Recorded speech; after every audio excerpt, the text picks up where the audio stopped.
Bonjour à toutes et à tous, apprentis hackeuses et apprentis hackers. Alors, ce mois-ci, c'est Doriane Perrard qui illustre cette vidéo, puisqu'elle a écrit un article dans MISC, dont vous pouvez voir ici la première page, qui donc traite de l'utilisation de la blockchain par les logiciels malfaisants pour stocker des données et être sûr qu'elles soient pas modifiées. Enfin bref, je vous laisse lire l'article qui nécessite de s'abonner, mais toute bonne information n'est pas gratuite. Et donc, on va faire une machine Hack the Box qui est en lien avec la blockchain. On n'a pas encore parlé de blockchain a priori sur cette chaîne HackSize. Et donc cette machine Hack the Box block est une machine retailleur qui a une application, qui héberge une application qui utilise la blockchain. Donc on va voir comment ça peut être utilisé pour prendre le contrôle de la machine. Donc là c'est pas, contrairement à l'article de Dorian, c'est pas comment utiliser la blockchain pour aider l'intrusion, mais plutôt enfin si, mais mais pas pour aider la sécurité offensive, mais pour aider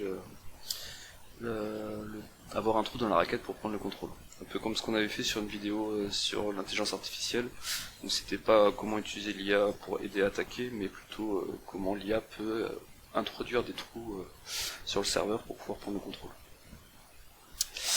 Voilà, mais avant de voir si la machine bloc nous laisse passer ou pas, on a d'abord, comme chaque mois, une minute frame. Alors ce mois-ci, la minute frame, c'est sur le classement Hack the Box des challenges, puisque j'ai passé les 700 challenges validés. Et on voit que c'est assez drôle, donc on a Max qui est premier mondial, donc bravo encore à lui, qui en plus a validé 789 challenges, donc le plus de challenges validés autant que Mi Black. Et après donc il y a un gros trou et on est là, 3ème et 4ème place, Coréane et moi, avec 727 challenges validés. Et après ça redescend, 691, 626, et ça passe sous la barre des 500. Donc on voit que les écarts se creusent vachement. Et du coup, déjà c'est assez marrant d'avoir les deux premiers qui sont pile au même nombre et les deux suivants pile au même nombre aussi. Et c'est assez surprenant aussi de voir à quel point les écarts se creusent. J'ai pas d'explication.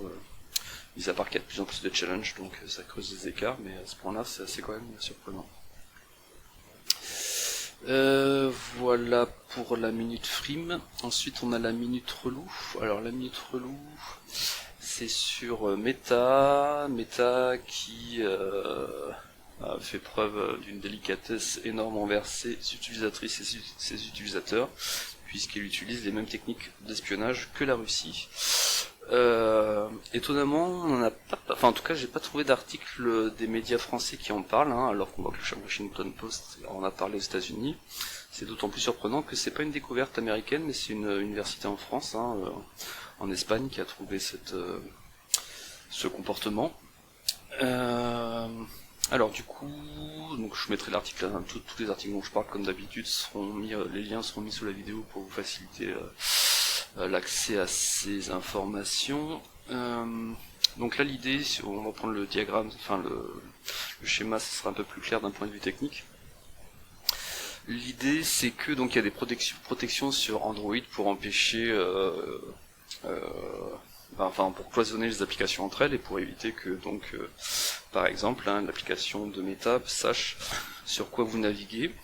Et donc pour contourner cette protection, ce qu'ils ont fait, c'est que donc vous ayez l'application Facebook ou Instagram, et elle écoute sur l'interface locale, réseau, enfin elle écoutait, on va voir que c'est plus le cas.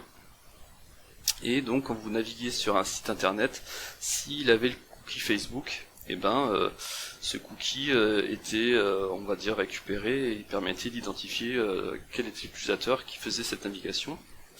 Donc ça permettait à Meta de connaître votre navigation internet. Donc évidemment il fallait que le site ait ce cookie. Donc ça représente quand même 25% des sites mondiaux. Apparemment 25% du top 1 million, du top 1 million des sites ont ce cookie. Donc ça montre, comme l'image le montre, qu'il y avait un gros trou dans la raquette. Et donc les risques en plus de ça, c'est qu'il était possible aussi de faire un leak de l'historique de navigation et pas uniquement sur ces sites-là avec une attaque un peu plus avancée. Ce qu'on peut encore dire en plus, c'est que on pourrait se dire bon bah ça c'est uniquement pour les gens qui n'ont pas cliqué sur je veux pas de cookies en rentrant sur le site, mais en fait d'après un site dont je vais montrer l'article après, 75% des sites le font même si vous cliquez sur ne pas consentir aux cookies. Donc comme le montre cette image, le respect de la RGPD est carrément à l'ouest. Et enfin, pour ceux qui pensaient que moi j'utilise un mode de navigation privé ou j'utilise un plugin qui va supprimer les cookies, donc c'est pas un problème, et ben ça passait aussi outre ces problématiques, hein, puisque comme on le voit en revenant sur le schéma, même si à la fin de la navigation vous supprimez le cookie, trop tard ils ont récupéré l'info. Et donc pareil pour la navigation privée, hein, qui vire les cookies à la fin, mais en attendant, vu qu'ils ont l'information en live, ils ont quand même récupéré votre navigation. Si vous utilisiez un navigateur autre que Brave, hein, donc le seul navigateur qui bloquait ça, c'était le navigateur Brave, puisque lui il a une blocklist qui bloque les requêtes sur l'interface locale. Donc bravo à Brave. Et donc pourquoi Facebook s'est empressé d'arrêter de faire ça, hein. Donc je rappelle que déjà le Yandex le faisait aussi, hein, en Russie. C'est tout simplement parce qu'il risquait du coup une énorme amende, hein. Selon le site Zero Party Data, il risquait 32 milliards d'amendes. Donc bon, quand ça s'est devenu public, ils ont vite retiré ce mécanisme pour récupérer votre historique de navigation. Voilà pour ce comportement assez inadmissible, hein. Du coup j'ai quitté Facebook pour Mastodon, ça y est, il était temps que je fasse le pas. Donc Mastodon qui est un réseau social qui lui affiche ce que vous avez envie de voir et pas ce que eux ont envie que vous voyez. Voilà pour cette minute relou. Allez, on attaque la machine bloc-bloc. La machine bloc-bloc qui est donc, j'enlève ça, une machine difficile. Moi je la trouve, enfin bref, c'est toujours pareil, hein, le ressenti sur les difficultés des machines c'est très dépendant de votre historique. Mais je la trouve pas si difficile que ça, enfin en tout cas elle fait peur d'un premier abord, surtout quand on connaît pas trop la blockchain, mais finalement elle est pas si dure que ça. Donc comme d'habitude j'ai fait un scan Nmap en amont pour gagner du temps, le résultat est là, et donc deux ports assez classiques, 22 SSH, 80 HTTP. Allons voir ce qu'il y a sur le port HTTP, je vais le faire directement dans Burp. Je peux le fermer parce qu'il va y avoir besoin de jouer avec, donc autant y aller de suite. Donc on voit une application qui, comme elle l'écrit en gros, utilise une blockchain, donc qui est censée être Ethereum. Bon, ça n'utilise pas Ethereum pour éviter, enfin parce que c'est une simulation, hein, mais sinon le concept est le même. Donc déjà on va rappeler ce que c'est la blockchain, hein, parce que je dis ça depuis le début mais comme on n'en a jamais parlé. Donc la blockchain c'est une chaîne de blocs en français, hein, donc une technologie numérique de stockage et de transmission d'informations sans autorité centrale, mise au point pour le système Bitcoin à la base, puis élargie à d'autres usages. Il y a beaucoup d'autres usages d'ailleurs, mais c'est pas l'objet de cette vidéo. Donc on a une possibilité de s'enregistrer, on voit qu'on peut cliquer sur registreur et créer un compte. Donc je vais commencer par ça, je vais créer un compte Lisbeth avec un mot de passe assez bidon, on s'en fout du mot de passe, c'est juste pour cette application, enregistrer never. Ensuite donc on tombe sur cette interface avec un chat, qui utilise donc la blockchain pour soi-disant sécuriser ses messages. Ensuite on a quoi? On a profil, on peut aller dessus, ça renvoie sur ça. Historique, apparemment on a l'historique des messages envoyés, voyons voir si je dis bonjour. Hi. Là je vais sur profil, effectivement ça affiche bien l'historique des messages envoyés, je sais plus si c'est utile dans la résolution de la machine. Voilà, donc si on regarde un peu les paquets qui passent derrière, donc on va regarder l'historique, vu que je l'ai lancé dans Burp, on voit qu'il y a des API qui sont tapés. Et on voit aussi, c'était où? C'était là, qu'il y a un truc, un bouton Report User. On va voir après si ça peut nous être utile. Et on a en bas un lien vers API Contract Source qui semble être le contenu des contrats, comme c'est écrit ici, des contenus des smart contracts. Alors avant d'expliquer ce que c'est le smart contract, je vais les télécharger de manière un peu plus propre. Donc ce que je vais faire pour ça, je vais faire un curl tout simplement.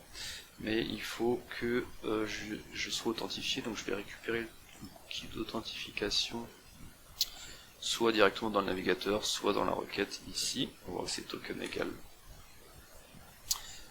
ce bordel. Donc je fais un export token égal ce jeton JWT à première vue. Et ensuite je vais pouvoir récupérer le smart contract. Alors je vais aussi faire au passage un peu de nettoyage pour qu'il soit pas affiché de cette manière aussi sale ici. Voilà, là c'est pas trop lisible, hein, donc je fais un JQ pour que ça devienne plus lisible. Et je mets la sortie dans database.sol, et si on l'ouvre, on voit que ça devient plus lisible. Et donc même chose pour chat, puisqu'il y en a deux. Si on regarde bien, ici, c'était où? Si on a un chat.sol, moi j'ai pris directement le database.sol qui était un peu plus loin, .sol était là. Hop, je reviens sur la ligne de commande. On va couper, sinon on va le faire en dessous. Parce que je pense qu'on en aura encore besoin. Donc le même curl que tout à l'heure, mais ce coup-ci sur chat.sol. Et donc si je fais mousepad, et ça n'a pas marché parce que je l'ai fait depuis un endroit où la variable export n'était pas mise en cache, la variable d'environnement. Donc pour être plus propre et garder les deux, on revient ici, je le refais ici, voilà. Donc là j'ai bien le chat et le database, et donc j'ouvre le chat et le database.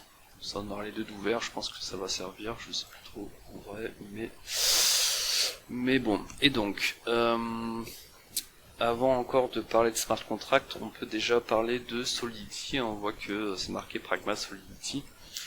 Donc Solidity c'est quoi? C'est un langage de programmation orienté objet qui est dédié à l'écriture de contrats intelligents.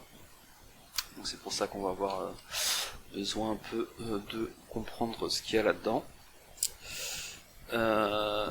Et donc ces contrats intelligents c'est quoi? Ce sont des contrats, des protocoles informatiques qui facilitent, vérifient et exécutent la négociation ou l'exécution d'un contrat. Donc là par exemple, si on regarde database.sol, on voit que ça définit un contrat qui s'appelle database, et ça va globalement gérer les comptes utilisateurs. Donc il y a différentes fonctions, hein. Il y a la fonction si la souris est bien, voilà. Donc on a register et compte qu'on a déjà utilisé, hein, pour créer un compte. On a update password qui est là pour modifier son mot de passe. Si on regarde un peu plus en détail, on voit que par exemple pour enregistrer un compte, ça vérifie que le mot de passe n'est pas vide. On voit que sur update password, il y a une info intéressante, c'est que du coup il y a la comparaison qui est faite pour vérifier si un utilisateur n'existe pas déjà. Et on voit que la comparaison, elle est faite directement sur le mot de passe. Bon, après il y a comment on appelle ça, du hash qui est appliqué dessus, mais à la base le mot de passe semble être en clair. Donc ça signifie que le mot de passe est en clair dans le stockage. de la blockchain. Mais bon, c'est sympa, mais ça veut pas dire qu'on a accès à ce mot de passe. Ensuite, on a getAccount. Il est où? Le détrôle, j'ai déjà passé. getAccount ici, hein, pour afficher donc le username, le mot de passe et le rôle. Donc pas mal de choses intéressantes dans ce contrat intelligent database. Et donc si on regarde chat.sol, lui il est un peu plus petit, donc il utilise database, et donc c'est plus, donc lui il s'appelle que chat, hein, et donc c'est le contrat qui va être utilisé dans le cadre des messages sur le chat. Donc par exemple le message que j'ai envoyé ici, la I, donc ça du coup il va être stocké dans la blockchain en utilisant donc le contrat database pour tout ce qui est authentification et gestion des utilisateurs. Pour le reste, enfin pour tout ce qui est chat, ça va être au niveau de ce contrat là. Voilà pour l'analyse rapide de ces contrats Solidity. Ensuite, donc qu'est-ce qu'on pourrait faire sur cette application? Alors première chose, une des choses qui peut venir assez vite à l'idée, c'est qu'on a un bouton Report User. Donc si je report user, je veux dire Toto. Ça met merci d'avoir reporté ce utilisateur, les modérateurs vont prendre des actions dès que possible. Donc là, ça sous-entend que le message que j'ai envoyé Toto est revu par les modérateurs. Donc effectivement, quand on voit ça, quand on est en CTF, on pense à XSS, et quand on est en pentest ou en audit offensif, on se dit XSS. Du coup, par contre, comme ce qu'on écrit là, c'est affiché nulle part, on va pas pouvoir jouer à simplement mettre du code HTML juste pour voir si c'est affiché comme il faut. Il va falloir de ce pas mettre du code HTML qui tape un serveur pour voir à l'aveugle si c'est interprété quand les modérateurs le lisent. Donc je vais créer vite fait un répertoire www et je vais mettre un serveur Python en écoute sur le port 80. Et du coup, on va le faire en haut à gauche. Je récupère l'adresse IP que j'ai dans le VPN pour adresse IP qui est accessible, on l'espère, par les personnes qui font la modération. Et je vais mettre dans report user cette balise HTML pour dire qu'il y a une image qui est hébergée sur ma machine. Merci d'aller la voir. Donc là, ils disent OK. Si je reviens sur mon serveur Python, on voit que de suite, il consulte le lien et il tape sur mon serveur. Donc là, ça signifie que les messages sont bien chargés comme du HTML, puisque ma balise HTML a été interprétée, et qui sont pas assainis, qu'ils sont laissés tels quels. Donc ça sent bon pour une exploitation de XSS. Là, le problème, c'est que on n'est pas sûr que ce soit le JavaScript qui soit interprété, c'est peut-être juste le HTML. Si c'est que le HTML, ça va pas être si simple. Alors voyons voir si on met du JavaScript, si ça passe. Donc report user, ce que si je mets une balise HTML qui contient un fetch qui va taper sur mon serveur. Ok. On voit que c'est bon, elle vient bien taper mon serveur sur XSS, donc si j'injecte du code à JavaScript, il est bien exécuté sur la machine des modératrices. Donc on se dit qu'est-ce qu'on fait en général quand on peut faire une XSS? On essaie de récupérer le cookie de session, puisqu'ils sont probablement connectés à la même application qui utilise le même cookie, donc si je pouvais le même jeton d'authentification, donc si je peux récupérer leur jeton d'authentification, je peux obtenir leurs droits qui sont peut-être plus gros sur cette application. Mais si je regarde ce cookie, je vois que il est en HTTP only. Donc en fait, même si je le récupère, en fait même c'est plutôt ça, si c'est un JavaScript qui veut récupérer le cookie, il pourra pas à cause de cette protection sur ce cookie token. Donc qu'est-ce qu'on pourrait faire pour trouver un autre moyen d'exploiter cet XSS et récupérer la session de cette équipe de modération? Alors quand on regarde sur Burp, on voit que dans les différents API qui sont tapés par le site web, on a un API qui s'appelle API Info qui renvoie le token qu'on utilise. Donc là c'est nickel, c'est ça pour le coup d'ailleurs, si vous le voyez, bon là c'est assez évident, mais il y a aussi des... Quand on fait un scan burp, ça le remonte, hein. Donc, sur des applications un peu plus complexes, des fois on le voit pas. Donc ça veut dire quoi? Ça veut dire que si je dis dans mon code JavaScript de me donner la réponse à cette API quand le modérateur tape dessus, et ben ça veut dire qu'il va me donner comme réponse le token du modérateur. Donc ça vaut le coup d'essayer. Donc je vais couper le service web créé par Python et mettre plutôt un 4 puisque ça va être une requête post et je veux le contenu de la requête post. Et la requête post, bon, c'est relativement classique quand on exploite des XSS, elle ressemble à ça. Donc comme tout à l'heure, image srcx, on error fetch, jusque là c'est pareil. La différence c'est que si je fais un fetch de API info, et je récupère la réponse qui est normalement le token de l'équipe de modération, et cette réponse je l'envoie sur mon serveur en écoute sur ma machine attaquante. Post. Let's go. Et ça marche nickel, on a une connexion de la machine de l'équipe de modération qui vient taper ma machine attaquante en envoyant la réponse à API info, donc avec le rôle, le token, le username, et donc le rôle c'est admin, le token il est là, et username c'est admin.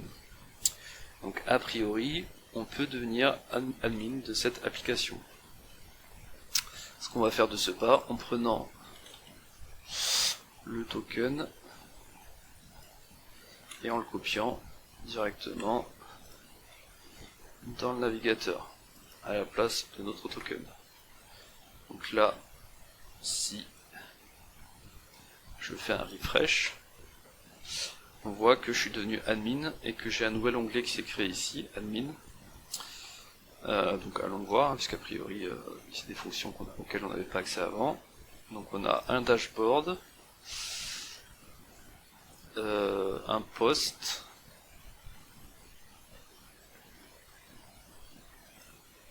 et une liste d'utilisateurs qui est assez courte, il y a Kera et Elisabeth. Ok. Alors, à partir de là, ça se complexifie puisque bon, on est admin et on cherche à compromettre la machine. Qu'est-ce qu'on pourrait faire? Donc, si on continue de creuser un peu les échanges qu'il y a au niveau des API sur cette application, on peut voir que on a un post API JSON RPC qui est fait et ça répond à droite, et quand on voit le format des paramètres du post, on voit qu'il y a ETH-GetBalance. Donc ça c'est un post Ethereum. Si on va sur le site d'Ethereum, je vais y aller plutôt avec Firefox pour éviter de mélanger du flux attaqué à des flux de recherche sur internet. Voilà, ETH-GetBalance il est là, on voit que c'est donc une API utilisable avec Ethereum. Donc ça signifie que cette requête là, c'est une requête sur l'API Ethereum. Donc si je la CTRL-R, CTRL-SHIFT-R, je l'envoie dans Repeater, et que je joue avec. Donc je joue avec, c'est-à-dire je continue de lire la doc sur Ethereum, et je vois que ici on a une autre API qui s'appelle ETH-GetBlockPayNumber, qui permet donc de renvoyer des informations sur un bloc par numéro de bloc.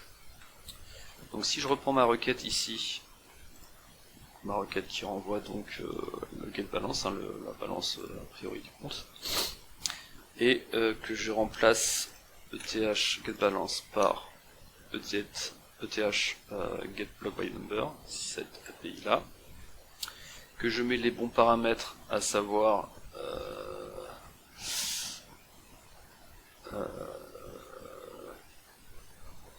on peut mettre latest, donc on va mettre latest ici, donc je remplace cette longue ligne par latest, et après je mets rien. Quand on regarde ici, mettre true en deuxième paramètre, donc je vais mettre true en deuxième paramètre. Voilà, j'envoie, et ça me renvoie bien le contenu du bloc. Donc c'est intéressant, ça veut dire que je peux récupérer le dernier bloc.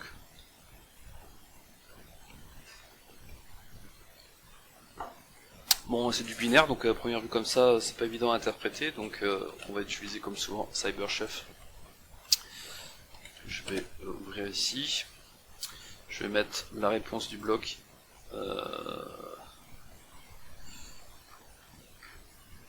ici en input, et je vais mettre from eggs. Alors déjà, si je fais un mauvais copier-coller, ça va pas le faire. Copie, coller, from x, et on voit que tiens, il y a Lisbeth et I, donc c'est bien effectivement le message que j'ai envoyé sur le chat. Donc a priori il n'y a pas eu de nouveau bloc derrière moi. La dernière utilisateur, et pour le coup utilisatrice qui a envoyé un compte sur ce chat, et bien c'est ce dernier bloc. Et donc du coup après, vu que là j'ai mis latest, mais je peux très bien mettre le numéro du bloc. Le numéro du bloc qu'on a à droite ici, 0xe. Si je remplace latest par 0xe send, je récupère un truc qui a l'air d'être semblable, vérifions.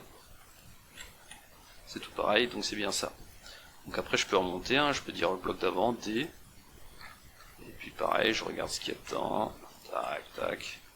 Et là on voit carrément qu'il y a Lisbeth password. Donc le bloc d'avant c'était quand je me suis connecté, ou quand j'ai créé le compte, ça a stocké le mot de passe dans la chaîne. Du coup, bah on se dit le premier bloc, peut-être que c'est la création du premier compte. Donc je fais 0,1, après on peut les faire un par un jusqu'à arriver au premier, puisque là il n'y en a pas tant que ça. Et là on voit que ça ressort un beau paquet de trucs. Et si je regarde, il y a un beau paquet de trucs. Et on voit à la fin, on a Kera et une chaîne qui pourrait être un mot de passe. Et si on se rappelle, Kera, c'était un utilisateur qui avait ici, donc a priori effectivement un utilisateur qui a dû être créé au début de l'application. Et ça c'est peut-être son mot de passe. Donc testons, et tant qu'à faire, testons en SSH, hein, parce que peut-être que c'est son mot de passe utilisé sur SSH. On pourrait d'abord le faire dans l'application, j'avoue, mais là comme ça va marcher, j'y vais directement en SSH, et bim, on a compromis un accès utilisateur sur ce serveur en SSH en récupérant le mot de passe qui était donc en clair dans la blockchain. Et on a le flag user sur cette machine difficile, hack the box. Alors ensuite c'est plus classique, donc on regarde un peu l'énumération, je vais rapidement sur la bonne piste. Donc là on voit qu'il y a 3 comptes qui sont associés à un shell sur cette machine, Kera, Paul et Root. Donc pour l'instant nous sommes Kera, et si on regarde sudo-l, on voit que Kera peut lancer en tant que Paul Forge. Donc Forge, qu'est-ce que c'est? C'est ce qui est utilisé pour construire, tester, faiser, débugger, déployer des contrats Solidity. Donc un peu une usine à gaz. Surtout si on regarde la doc, je vous montre un peu la tronche de la doc. Ici, donc un truc assez fourni. Et donc, si je fais un tirage pour voir l'aide, en tant que pôle, j'ai le droit de le faire en tant que pôle, on voit qu'il y a un paquet d'arguments possibles sur cette forge. Et du coup, sur ce paquet d'arguments, il y a plusieurs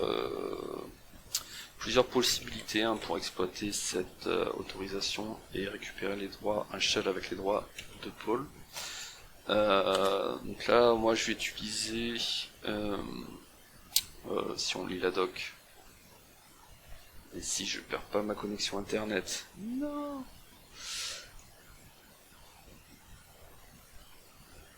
Je vais faire une pause, j'ai des coupures en ce moment de connexion internet, c'est trop relou.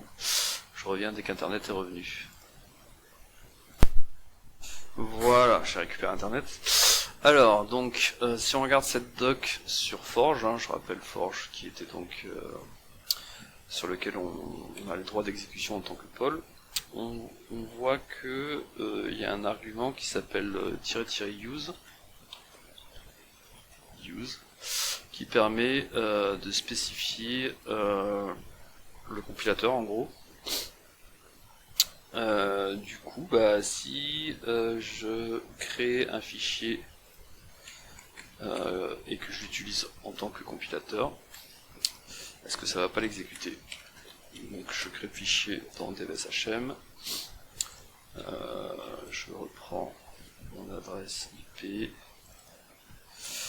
de la machine attaquante, je vais la mettre dans le fichier qui va contenir la reverse shell vers ma machine sur le port 4444, je donne les droits d'exécution à ce fichier shell.sh. Voilà, il y a bien les droits d'exécution, et donc je mets un reverse shell en écoute. Alors je vais utiliser Penelope, on en reparlera en détail plus dans une autre vidéo je pense, parce que c'est une usine à gaz qui fait pas mal de choses, et là on va l'utiliser de manière assez simple, donc c'est pas sur cette machine qu'on va avoir la puissance de Penelope, mais bon, en gros ça fait l'équivalent d'un NC-NLVP sur le port qui va bien ici 444. Et donc si je dis à la forge de utiliser le fichier shell.sh que je viens de créer, qu'est-ce qui se passe? Eh bien, elle tente de l'exécuter, et du coup ça lance un reverse shell vers ma machine attaquante, et j'obtiens un reverse shell en tant que pôle. Donc on a fait un mouvement latéral vers un autre utilisateur, et cet autre utilisateur, Paul, il peut faire quoi sur la machine? Il peut lancer Pacman. Alors Pacman, qu'est-ce que c'est? C'est le package manager de Arch Linux. Donc là, si on regarde etc os release, on voit que la machine en fait c'est un Arch Linux, donc c'est un peu l'équivalent d'APT pour Ubuntu, etc. Et donc Pacman, qu'est-ce qu'il peut faire? Alors l'usine à gaz aussi, pas loin en tout cas. Donc si on regarde la doc de Pacman, donc pareil, il y a plusieurs solutions possibles, là je vais utiliser Udir, mais il y a plusieurs solutions possibles sur l'exploitation de cette autorisation sur sudo. Et donc on voit qu'on peut utiliser une Udir avec Pacman, qui va être le répertoire où l'application va chercher des points hook pour dire ce que Pacman doit faire avant et après l'installation par exemple. Donc là ce qu'on va lui dire c'est de faire un hook qui ouvre un reverse shell vers la machine, logique. Et du coup il faut une syntaxe de hook, donc si on cherche sur internet on va tomber par exemple sur ce GitHub qui donne des exemples de hook, voilà la syntaxe à mettre dedans. Donc je vais créer un hook, je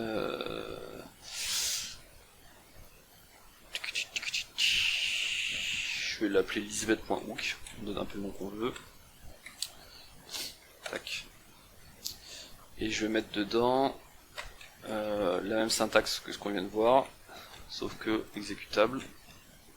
bah, il s'appelle shell.sh, hein, je vais utiliser le même exécutable qu'on a utilisé tout à l'heure, tant qu'à faire. Voilà, et il me reste plus qu'à dire à Pacman d'utiliser, d'upgrader, on va dire un paquet, hein, j'ai mis un paquet au pif, et d'utiliser la hook dir dev.shm dans laquelle il y a un hook qui s'appelle Lisbeth, dans lequel on dit de lancer un reverse shell vers ma machine attaquante avant ou après, d'ailleurs je sais plus, la mise à jour du paquet. Et vu que ça je peux le faire en tant que route, a priori, quand j'installe, après du coup c'est pré-transaction, donc c'est avant normalement, il lance bien le reverse shell en tant que route normalement en amont, et on voit qu'il y a un reverse shell qui est arrivé sur Penelope. Donc là je fais un F12, je fais session pour la session, et on voit que j'avais ma session ici en tant que pôle, et j'ai une session aussi en tant que route. Bah, donc c'est gagné, hein, j'ai plus qu'à faire interact 2 pour interagir avec la session numéro 2 qui est celle qui est route. Et donc bah, je suis route, et donc je peux afficher le flag route de cette machine difficile Hack the Box. Voilà pour ce mois de septembre. Donc si on rappelle les 2-3 éléments qui expliquent pourquoi on a pu la pawner, donc cette machine bloc, donc il y avait quoi? Il y avait la XSS, hein, donc toujours assainir les entrées utilisateurs classiques. On avait l'API qui faisait du reflective, hein, donc qui renvoyait des informations sur le token, donc ça c'est pas propre. Et on avait le stockage en clair du mot de passe dans la blockchain. Donc une fois qu'on a un accès à la blockchain, on a pu récupérer ce mot de passe. Le mot de passe réutilisé en plus en SSH, donc ça va bien non plus.